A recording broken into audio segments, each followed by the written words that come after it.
তোমাদেরকে আমি বলেছিলাম আমার বিবাহবার্ষিকীর উপহার তোমাকে দেখাবো তোমাদেরকে।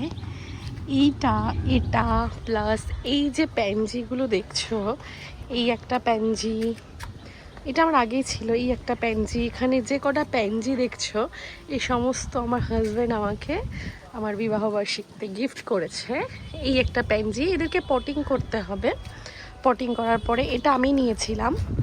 আর এখানে এই ডায়ান্থাসগুলো, এগুলো সমস্ত আমার হাজব্যান্ড আমাকে বিবাহবার্ষিকীতে গিফট করেছে। আমি না এই ফুলের তোড়া গিফট করার থেকে আমি ফুল গাছ পছন্দ করি। আমার হাজব্যান্ড সেটা জানে যে আমি বাগান কতটা ভালোবাসি। তো যার জন্যে ও আমার জন্য এইগুলোকে নিয়ে এসেছে। ছোট্ট ছোট্ট বাচ্চা এগুলো আমার। তো এটাতে আমি খুবই খুশি হয়েছি।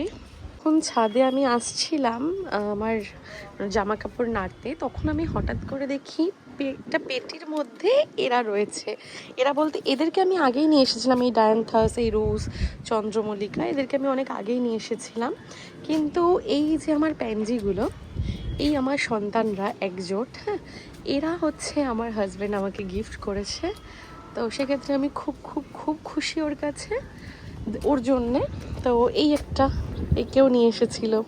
এদেরকে পটিং করা হয়নি, এখনও গ্রো ব্যাগের মধ্যেই রয়েছে। আমি আজকালের মধ্যেই পটিং করব। তো তোমাদের কেমন লাগলো আমাকে জানিও। টাটা, বাই, নেক্সট ভিডিওতে দেখা হচ্ছে। দেখেছো আমার প্যানজিগুলো কত মিষ্টি ওরা, দেখো। এটা হচ্ছে আমাদের বাড়ির বোগেনভেলিয়া গাছ। এখান থেকে না আমার উপরে ছাদ বাগানটা বেশ সুন্দর লাগে দেখতে। তো সেটাই আর কি দেখালাম। আর এর গোড়ায় গোড়ায় অনেকগুলো ফুল ফুটে রয়েছে। এটা আমার গেটের এন্ট্রান্সে। তো এইটাই।